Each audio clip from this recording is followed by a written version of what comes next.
या कुक्षिविवरे कृत्वा स्वयं रक्षति सर्वतः नमामि जननीं देवीं परां प्रकृतिरूपिणीं कृच्छ्रेण महता देव्या धारितोऽहं यथोदरे तत्प्रसादात् जगद्दृष्टम् मातर्नित्यं नमोऽस्तु ते पृथिव्या यानि तीर्थानि सागरादीनि सर्वतः वसन्ति यत्र तां नौमि मातरं भूतिहेतवे మాతృదేవో భవ పితృదేవో భవ. ఇప్పుడు మనము మార్చి నెల 2026 సంవత్సరంలో ద్వాదశ రాశుల వారికి గోచార ఫలితాలు ఏ విధంగా ఉన్నాయో సశాస్త్రీయమైన పద్ధతిలో మనం తెలుసుకునేటటువంటి ప్రయత్నం చేద్దాము. ధనురాశి వారికి మార్చి నెల 2026 సంవత్సరంలో గోచార ఫలితాలు ఏ విధంగా ఉంటాయో తెలుసుకునే ప్రయత్నం చేద్దాము. ఇక్కడ ఈ ధనురాశి వారికి తృతీయ స్థానంలో 4 గ్రహముల యొక్క సంచారం జరుగుతున్నది. ఒకటి రాహు పూర్తి నెలంతా ఉన్నారు, ఆయన చాలా అద్భుతమైన ఫలితాలు ఇస్తారు. అలాగే కుజుడు 3వ స్థానంలో ఉన్నారు. రవి అంటే నెలంతా పూర్తిగా ఉంటారు కుజుడు. రవి 14 రోజుల పాటు సంచారం ఉంటుంది. బుధుడు మీకు నెలంతా కూడా ఉన్నారు. బుధుడు పూర్తి అసలు ఏమాత్రం సహకరించినటువంటి పరిస్థితి. కానీ రాహువు కుజుడు రవి 14 రోజులు మీకు మంచి ఫలితాలన్నీ ఇవ్వబోతూ ఉన్నారు. అంటే మీరు చేసేటటువంటి పనికి మీ ఇంట్లో మీ గృహంలో మీ సోదరులు బాగా సహకరిస్తారు. అలాగే ఏదైనా ధైర్యం చేసి పెట్టుబడి పెట్టాలి అన్నట్టయితే 3 గ్రహాలు అనుకూలత కాబట్టి ఒక కొత్త వ్యాపారానికో దేనికో ధైర్యంగా మీరు పెట్టుబడి పెట్టవచ్చు. అలాగే కొన్ని విషయాలలో తెలుసున్న వారు తెలియని వారు కూడా కొన్ని సందర్భాల్లో తెలియని వారు కూడా మీకు మనస వాచ కర్మణ సహకరించడం జరుగుతూ ఉంటుంది. తద్వారా మనం అభివృద్ధిలోకి వెళ్ళడం జరుగుతూ ఉంటుంది. ఈ విధమైనటువంటి ఫలితాలన్నీ ఇక్కడ జరుగుతూ ఉన్నాయి. కాబట్టి ఇక్కడ బుధుడు మాత్రం పూర్తి వ్యతిరేకమైనటువంటి ఫలితాలు ఇస్తున్నాడు. ఆయన ద్వారా మనకి ఏ విధమైన సహాయ సహకారాలు అందవు. ఈ విధమైన ఫలితం. ఇకపోతే వీరికి ఈ ధనురాశి వారికి అర్ధాష్టమ శని జరుగుతూ ఉన్నది. 4వ స్థానంలో శని భగవాన్ యొక్క సంచారం మీనరాశిలో జరుగుతున్నది. ఇది నెలంతా ఉంటుంది, ఇంకా చాలా కాలం ఉంటుంది అనుకోండి. ఇప్పుడు మనం చెప్పుకుంటున్నవి మాస ఫలితాలు కాబట్టి మాసం అంతా చెప్పుకుందాము. ఇది మాత్రం శుభ పరిణామం కాదు, కొంచెం ఇబ్బందికరమైనటువంటి 4వ స్థానం సుఖస్థానం కాబట్టి అవన్నీ కొంచెం దూరం అయ్యేటటువంటి అవకాశం ఉంటుంది. విద్య, భూమి, గృహము, ఇట్లా వాహనం, స్వభావం ఇట్లాంటి విషయాల్లో కొంచెం ఇబ్బందికరమైన పరిస్థితి అంతా ఏర్పడుతుంటుంది శని భగవాన్ వల్ల. ఇక శుక్రుడు కూడా 4వ స్థానంలో 25 రోజుల పాటు ఉన్నారు. తదుపరి ఆయన కూడా సంక్రమణం చెంది మీనంలో నుంచి మేషంలోకి వచ్చి ఒక 6 రోజుల పాటు ఉంటారు. అంటే శుక్రుడు 4, 5 2 స్థానాల్లో కూడా చాలా శుభ ఫలితాలే ఇవ్వబోతూ ఉన్నారు. ఇక్కడ ఒక 6 రోజుల పాటు సంతానం విషయంలో, విద్య విషయంలో సహకరించిన 25 రోజుల పాటు 4వ స్థానంలో ఉన్నారు. కాబట్టి మనకి ఆ సుఖాలు ఏవైతే అనుకున్నామో ఆ సుఖాలన్నీ వాళ్ళు దూరం చేయడానికి ప్రయత్నం చేస్తూ ఉంటే, రవిని ఈ శని భగవానుడు దూరం చేయడం చేస్తుంటే ఈయన మనకి అందేటట్టుగా ఈయన చేస్తూ ఉన్నారు. ఈ విధంగా ఉంటుందండి వాళ్ళు చతుర్థ పంచమ స్థాన ఫలితాలు. ఇక సప్తమ స్థానంలో గురు సంచారం, ఇది కూడా చాలా యోగ్యమైనటువంటిది, మనకి చాలా సుఫలితాలు కలిగి చేసేటటువంటిది ఈ ఈ ధనురాశి వారికి. ఇక్కడ 7వ స్థానంలో ఉన్నప్పుడు భార్యాభర్తల మధ్యన అన్యోన్యత పెరగటము, ఒకవేళ అవివాహితులైతే వాళ్ళకి పెళ్లి కుదరటమో పెళ్లి జరగటమో లాంటి పరిస్థితి కూడా ఏర్పడుతూ ఉన్నది ఇక్కడ. అలాగే భాగస్వామ్యంలో వ్యాపారం చేసే వారి మధ్యన కూడా ఈ గురు సంచారం అనేటువంటి చాలా చక్కటి ఫలితాలన్నీ కూడా అందజేస్తూ ఉన్నాడు. కాబట్టి వ్యాపారం ముందుకెళ్తుంది, లాభాలు అధికంగా వచ్చే అవకాశం ఉంటుంది. ఇకపోతే భాగ్యస్థానంలో కేతుగ్రహ సంచారం, ఇది వాంఛనీయం కాదు. ఇక్కడ తండ్రి గారి ఆరోగ్య విషయంలో కొంచెం దెబ్బతీసే అవకాశం ఉంటుంది. గుళ్ళు గోపురాలు వెళ్ళడం, ఏదో దేవుడికి మన బాధలు చెప్పుకుందాం మనస్ఫూర్తిగా ఎవరితో చెప్పినా వాళ్ళందరూ హేళన చేయటమో లేదా ఎక్కిరించడమో వల్ల మన వీక్నెస్ బయటపడటమో జరుగుతుందే కానీ ఎవ్వరూ మనకి ఆదుకోజాలరు. దేవుడి దగ్గర చెప్పుకుందాం అంటే అక్కడికి వెళ్ళే అవకాశం కూడా మనం కోల్పోయేటట్టు అవకాశం ఉంటుంది ఇక్కడ భాగ్యస్థానంలో కేతుగ్రహ సంచారం వలన. ఇది గమనించుకోండి. కాబట్టి మీరు ఖచ్చితంగా ఇక్కడ వీరికి అనుకూలంగా రాహు పూర్తి అనుకూలంగా ఉన్నాడు, కుజుడు అనుకూలంగా ఉన్నాడు, ఒక 14 రోజుల పాటు రవి అనుకూలంగా ఉన్నాడు, ఇక శుక్రుడు పూర్తి అనుకూలంగా ఉన్నాడు, గురువు అనుకూలంగా ఉన్నాడు.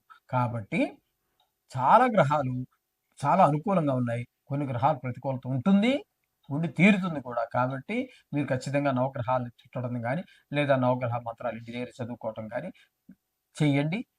ఆ నవగ్రహాలను ప్రసన్నం చేసుకోండి, సర్వ శుభాలు చేకూరుతాయి. శుభం భూయ. మేషరాశి వారికి ఎట్లా ఉన్నది అనేటట్టు తెలుసుకునే ప్రయత్నం చేద్దాం. మేషరాశి వారికి జన్మంలోనే శుక్రుడు ఒక 6 రోజుల పాటు సంచారం చేస్తూ ఉన్నారు. వ్యయ స్థానంలో అసలు ఆయన ప్రస్థానం ఎక్కడ మొదలైంది అంటే మీనంలో బయలుదేరింది. అక్కడ 25 రోజులు మీనంలో, అంటే మేషరాశికి వ్యయస్థానంలో ప్రారంభించారు ఆయన ప్రయాణం. కాబట్టి అక్కడ వ్యయస్థానంలో 25 రోజుల పాటు సంచారం చేస్తూ ఉన్నారు. తదుపరి ఆయన సంక్రమణం జరిగి మేషంలో ప్రవేశించి ఇక్కడ ఒక 6 రోజుల పాటు సంచారం చేస్తున్నారు. మార్చి నెలకు 31 రోజులు కాబట్టి 25 ప్లస్ 6 రోజులు 31 రోజులు అయింది ఈ సంచారం. ఇక్కడ ఈయన యొక్క ఫలితాలు ఏ విధంగా ఉంటాయి? వ్యయ స్థానంలో కూడా శుభ ఫలితమునిచ్చేటటువంటి ఏకైక గ్రహం ఏదైనా ఉందంటే అది శుక్రగ్రహమే.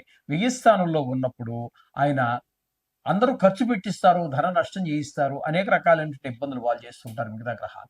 కానీ ఇక్కడ మనకి శుక్రుడు ధన ఆదాయాన్ని చూపిస్తాడు. అలాగే ధనాన్ని అకస్మాత్తుగా కొన్ని మనం ఊహించని విధంగా మనకి ధనాన్ని చేకూరే విధంగా ఉంటుంది. అలాగే మనకి విదేశాలకు వెళ్ళే వాళ్ళకి అంత అవకాశం ఉంటుంది.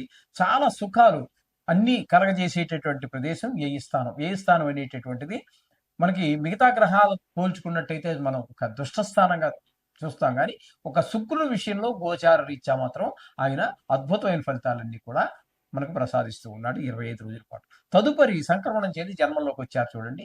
జన్మంలో కూడా ఏకైక గ్రహం ఒక్కటే, అదే శుక్రుడు. జన్మంలో గాని, వ్యయ స్థానంలో గాని, అష్టమ స్థానంలో గాని శుభఫలితాలు ఇచ్చేటటువంటి గ్రహం శుక్రగ్రహం. అలాగే బుధుడు కూడా ఉన్నాడు అష్టమ స్థానంలో ఒక్క దగ్గర మాత్రమే. జన్మంలోను వ్యయంలోను ఆయన కూడా శుభఫలితాలు ఇవ్వడు. మొత్తం మీద ఈ శుక్రుడు పూర్తి అనుకూలమైనటువంటి ఫలితాలు నెల రోజులు ఇస్తూ ఉన్నారు, అటు నీకు వ్యయ స్థానంలోను జన్మంలోను కూడా. కాబట్టి ఎప్పుడు కూడా శుక్రుడు యొక్క ప్రభావం ఉన్నటువంటి జాతకులు ఎలా ఉంటారు అంటే ఎవర్ గ్రీన్ లా ఉంటూ ఉంటారు. గెడ్డం మాయనివ్వరు, డ్రెస్సు నలగనివ్వరు, జేబులో డబ్బులు ఏమున్నాయో లేవో తెలియదు, కానీ ఒక అద్భుతంగా మెయింటైన్ చేయగలరండి వాళ్ళు. వాళ్ళని చూస్తే ఏదో ఒక మంచి సౌండ్ పార్టీ, అంటే బాగా ధనవంతుడిలాగా కనిపిస్తూ ఉంటాడు. అతను చేసే ఖర్చు కూడా అలాగే ఉంటుంది. ఆ విధమైనటువంటి ప్రవర్తన అంతా శుక్రుడు వల్ల ఏర్పడుతూ ఉంటుంది. అలాగే ఈ లలిత కళలకు సంబంధించి ఏమైనా ఉన్నట్టయితే వాళ్ళు అందులో మరింత రాణించడానికి అవకాశం ఉంటుంది. వాళ్ళు ఇప్పుడు 2 స్థానాలు కూడా యోగ స్థానమే అవుతున్నాయి, యోగిస్తున్నాడు. కాబట్టి మీరు షేర్ మార్కెట్లో పెట్టుబడి పెట్టే వారికి అనుకూలము, సినిమాల్లో వాటిల్లో ఉండేటటువంటి వారికి అనుకూలమైన ఫలితాలు ఇస్తాడు. అట్లాగే మంచి ఆలోచనలు ఇవన్నీ కూడా ఉంటూ ఉంటాయి. అలాగే టీవీ రంగంలో ఉన్నటువంటి వారికి కూడా చాలా అనుకూలమైనటువంటి ఫలితాలు ఇస్తూ ఉంటాడు శుక్ర భగవానుడు. ఇకపోతే 3వ స్థానంలో గురువు సంచారం 10వ తారీఖు వరకు వక్రంలో ఉన్నారు. తదుపరి కూడా వక్రం వీడి కూడా అక్కడే ఉంటారు ఆయన. కాబట్టి ఆయన ఫలితాలను మనం యథాతథంగానే మనం చెప్పుకోవచ్చు. గురువుకు ఒక ప్రత్యేకత ఉన్నది.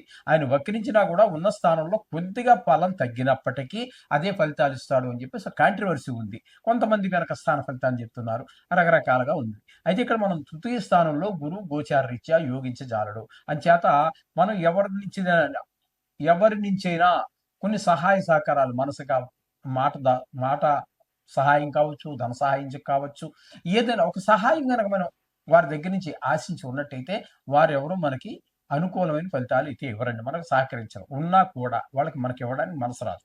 ఈ విధంగా సహకారం లేకపోవడంతో కొంచెం ఒంటరి పోరాటం చేయవలసిన పరిస్థితి ఏర్పడుతూ ఉంటుంది గురువు వల్ల. ఇకపోతే వీరికి పంచమ స్థానంలో కేతుగ్రహ సంచారం జరుగుతుంది. ఈ పంచమ స్థానంలో కేతుగ్రహ సంచారం ఏ విధమైన ఫలితాలు ఇస్తుందండి అంటే ఇక్కడ ముఖ్యంగా సంతానం మీద దుష్ప్రభావం చూపిస్తుంది. వారు చదువు మీద శ్రద్ధ తగ్గటము, ఆటల మీద శ్రద్ధ పెరగటము, ఆటల్లో ఆడేటప్పుడు పిల్లలకి గాయాలు అవటము ఇవన్నీ సహజంగా ఉంటాయి. అదే ఇంటర్మీడియట్ ఆ రేంజ్లో చదువుతున్నటువంటి పిల్లలైతే, డిగ్రీ అవి చదువుతున్న పిల్లలైతే వాళ్ళకి వయసు పెరుగుతుంది. దుష్ట స్నేహానికి అలవాటు పడే అవకాశం కూడా మనకి గోచరిస్తూ ఉంటుంది. వాళ్ళని ఒక కన్ను వేసి ఉంచాలి, ఏ విధమైన స్నేహాలు చేస్తున్నాడు అనేటటువంటిది. లేకపోతే ఈ దుష్ట స్నేహం అనేది మనిషి జీవితాన్ని చాలా దురవస్థలు పాలు చేసే పరిస్థితి కూడా ఏర్పడుతూ ఉంటుంది, ఈ చెడు స్నేహం అనేటటువంటి. ఈ విధంగా ఈ కేతు యొక్క ప్రభావం ఈ విధంగా ఉంటుంది. ఇకపోయినట్టయితే ఏకాదశి స్థానంలో 4 గ్రహముల యొక్క సంచారం జరుగుతోంది. ఏకాదశి స్థానంలో నెల పూర్తిగా మీకు రాహు ఉంటున్నాడు. ఆ ఏకాదశి స్థానంలో ఉన్న కారణంగా ధనానికి ఏ విధమైనటువంటి లోటు రాదు. మీరు ఏ వ్యవహారం చేసినా అందులో పూర్తి విజయాన్ని సాధించగలుగుతారు. అలాగే ధనానికి ఎట్టి పరిస్థితుల్లోనూ కూడా లోటు వచ్చేటి పరిస్థితి కనబడదండి. మీ ఇంట్లో కుటుంబ సభ్యులు, అన్నదమ్ములు వాళ్ళందరూ కూడా మీకు చక్కటి సహకారాన్ని అందిస్తూ ఉంటారు. ఈ విధమైన ఫలితాలన్నీ రాహు ఇస్తున్నాడు.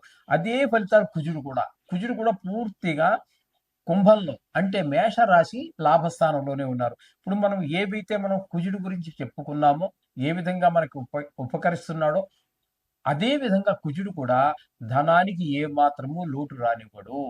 అలాగే మీ కుటుంబ సభ్యులు సహకరిస్తారు. మీరు ఏ పని మొదలెట్టినా అందులో పూర్తి విజయాన్ని సాధించగలుగుతారు. ఈ విధమైనటువంటి ఫలితాలన్నీ కుజుడు కూడా ఇస్తూ ఉన్నాడు. ఇకపోతే అదే స్థానంలో బుధుడు వక్రించి కుంభరాశిలో ఏకాదశ స్థానంలోనే ఉన్నారు. ఆయన కూడా అదే ఫలితాన్ని ఇస్తూ ఉన్నారు. ఎందుకంటే రవికి హస్తంగతం అయి ఉంటారు కాబట్టి ఆయన సామాన్యంగా రవి ఏ ఫలితాన్ని ఇస్తూ ఉంటారో అదే ఫలితాన్ని ఆయన కూడా ఇస్తూ ఉంటారు. ఏ గ్రహం అంటే రవినే కాదండి, ఏ గ్రహంతో కలిస్తే ఆ గ్రహంతో పూర్తిగా ఆయన ఇచ్చేటటువంటి ఫలితాలు కూడా ఆయన యొక్క సహజమైనటువంటి గుణం. కాబట్టి ఇక్కడ కుజుడున్నాడు, రవి ఉన్నాడు, రాహు ఉన్నాడు. మొత్తం మీద అందరికంటే ఎక్కువ ఆయన ఇచ్చేటటువంటి ఫలితం ఎవరిని అనుసరించిస్తాడు అంటే రవిని అనుసరించే ఎక్కువ ఫలితాలు ఉంటూ ఉంటాయి. కాబట్టి రవి ఇక్కడ మీకు 14వ తారీఖు వరకు మాత్రమే ఉంటున్నారు. అప్పటి వరకు ఇక్కడ అందుచేత ఇక్కడ ఏంటంటే మన బుధుడు పూర్తి ఫలితాన్ని ఇస్తూ ఉన్నారు. బుధుడు కూడా మనకి ఏకాదశి స్థానంలో పూర్తి ఫలితాన్ని ఇస్తున్నారు. ఇక రవి 14వ తారీఖు వరకు మీకు కుంభంలోనే సంచారం చేస్తున్నారు. అక్కడ వరకు ఏకాదశి స్థానం కాబట్టి ఆయన కూడా ధనానికి లోటు లేకుండా, ఇక్కడ ఉన్నటువంటి రాహు, బుధ, కుజ, రవి 4 గ్రహాలు కూడా పూర్తి సుఫలితాలు ఇస్తున్నారు, ధనానికి ఈ విధమైన లోటు లేకుండా. అయితే రవి మధ్యలో సంక్రమణం చెంది మీకు వ్యయస్థానమైనటువంటి మీనంలో ప్రవేశిస్తున్నారు. అక్కడ వ్యయస్థానంలో రవి అనుకూలమైన ఫలితములను నివ్వజాలరు. అక్కడ ఆయన చేసే పని ఏంటంటే కొంచెం ధన నష్టం అయ్యేటువంటి అవకాశం, ధనం ఖర్చు అయ్యేటటువంటిది. అలాగే కొంతమందికి విదేశీయానానికి వెళ్ళేటటువంటి వారికి అనుకూలమైనటువంటి పరిస్థితి వచ్చినప్పటికీ, కొంతమందికి దుర్మార్గులు కొంతమంది ఉంటారు కదండి. ఎందుకంటే ఇది రాశిగతమైనటువంటి ఫలితం. ప్రపంచవ్యాప్తంగా తీసుకుంటే సుమారుగా 70 కోట్ల మందికి వర్తిస్తుంది. కాబట్టి అందులో పరమ పూజ్యులు ఉంటారు, పరమ దుర్మార్గులు ఉంటారు. అటువంటి దుర్మార్గులకు కారాగార శిక్ష ఇట్లాంటివన్నీ పడేటువంటి అవకాశం ఉంటుంది. కొంచెం మనోవిచారం కూడా కనబడుతూ ఉంటుంది. ఈ విధమైన ఫలితాలన్నీ ఆ 15 రోజులు మాత్రం ఆ రవి ఇస్తున్నాడు తప్పితే, అక్కడ ఏకాదశి స్థానంలో ఉన్న 4 గ్రహాలు కూడా ఉన్న రోజులు మంచి అవకాశాలు, మంచి సుఫలితాలు ఇస్తూ ఉన్నాయి. ఇకపోతే వ్యయ స్థానంలో శని పూర్తిగా ఉంటున్నారు. అంటే ఇది ఏలినాటి శని జరుగుతూ ఉన్నది మేషరాశి వారికి. నెలంతా కూడా అక్కడే ఉంటారు ఆయన. ఇంకా చాలా కాలం ఉంటారు అనుకోండి. మనం చెప్పుకుంటున్నాం మార్చి నెల ఫలితాలు కాబట్టి అక్కడే ఉంటారు. వ్యయ స్థానంలో ఆయన ఉన్నప్పుడు ధన నష్టము, ధన వ్యయము, ధన నష్టానికి ధన వ్యయానికి చాలా తేడా ఉంటుంది. ఇదివరకు కూడా చాలాసార్లు చెప్పుకున్నాం. శత్రు భయము, అలాగే మనోవిచారము, కొంతమందికి కలతర నష్టము, కారాగార శిక్షలు ఇట్లాంటివన్నీ పడేటువంటి అవకాశం శని భగవాన్ యొక్క సంచారం వల్ల కనబడుతుంది. అలాగే ఇక మనం చెప్పుకున్నాం కదండి ఆల్రెడీ శుక్రుడు 25 రోజులు ఇక్కడ ఏ స్థానంలో ఉన్నప్పుడు మొదటే చెప్పుకోవడం జరిగింది. అది ఆయన 25 రోజులు ఏ స్థానంలో ఉన్నప్పుడు కూడా చాలా చక్కటి ఫలితాలు ఇస్తున్నారు. ఈ రవి మాత్రం కొంచెం ప్రతికూలమైన ఫలితాలే ఇస్తారు ఏ స్థానంలో ఉండగా. ఈ విధమైన ఫలితాలన్నీ కూడా మనము మేషరాశి వారికి చెప్పుకోవలసి ఉంటుంది. అయితే మొత్తంగా వీరికి చెప్పాలి అన్నట్టయితే శుక్రుడు పూర్తి అనుకూలంగా ఉన్నారు. అలాగే రాహు పూర్తి అనుకూలంగా ఉన్నారు. శుక్రుడు, రాహు, రవి పాక్షికంగా, కుజుడు పూర్తిగా. అంటే 4.5 గ్రహాలు మీకు అనుకూలమైనటువంటి 4 గ్రహాలు పైమాటే మీకు అనుకూలం ఉన్నది కాబట్టి ఒక రకంగా కాదు బాగానే ఉన్నది అని చెప్పుకోవచ్చు మనకి వీరికి. ఈ విధంగా ఈ మేషరాశి వారికి మంచి ఫలితాలు వచ్చేటువంటి అవకాశం ఉన్నది. అయితే కొన్ని గ్రహాలు ప్రతికూలంగా ఉంటాయి. వాటికి మనం కొన్ని సంవత్సరాలుగా మనం చెప్పుకుంటూనే నవగ్రహాలకు సంబంధించిన శ్లోకాలు కానివ్వండి, ఇక మీరు దేని దగ్గరికి వెళ్ళినా నవగ్రహాలకు సంబంధించి దీనికంటే పెద్దగానే ఉంటాయి కానీ చిన్నగా అయితే ఉండవు. విష్ణు సహస్రనామ పారాయణ అద్భుతం. కానీ అదంతా గంట సేపు దగ్గరగా 40 నిమిషాలు 50 నిమిషాలు ఉంటుంది అది. అలాగే ఈశ్వరాభిషేకం 1.5 2 గంటలు ఉంటుంది. అది ప్రతిరోజు మనం చేసుకోవాలంటే అది రోజు చేసుకునేటటువంటి ఇంట్లో పంచాయతనం ఉన్నటువంటి వారికి మాత్రమే సాధ్యపడుతూ ఉంటుంది. శివలింగం పెట్టుకున్నటువంటి వారికి. అది దానికి నమక చమకాలు ఇవన్నీ రావాలి. ఏం మీకు వచ్చినా రాకపోయినా, విద్యావంతులు కాకపోయినా కూడా మీకు అన్నిటికీ కూడా ఈ నవగ్రహ మంత్రాలు చాలా సూక్ష్మంగా మనకి సత్ఫలితాన్ని ఇచ్చేటువంటి అవకాశం ఉన్నది. కాబట్టి నవగ్రహాలు పూజించండి, సర్వశుభాలు పొందండి.